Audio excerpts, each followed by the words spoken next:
Hey there, welcome back to our channel Editing 24/7. So in this video, I'm going to show you how to change color of QR code.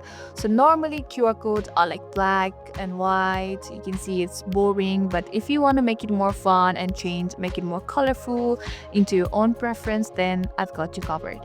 So yeah, this is the QR code. Simply tap into the QR code itself, and in the top section you can see this option of edit. Simply tap in there, and here you can simply tap in this customize button, and you can see the background color, foreground color.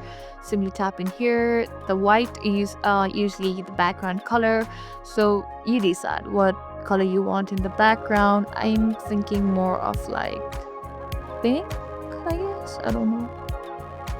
Oh, and it's turning more into.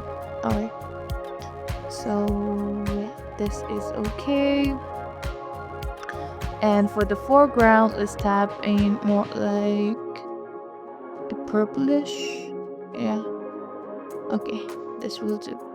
Now tap in generate code, and there you go. The color has been changed and it has been turned into your own preference. So this is how you change color in QR code.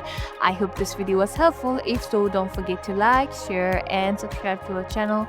Thank you for watching. We'll see you in the next video.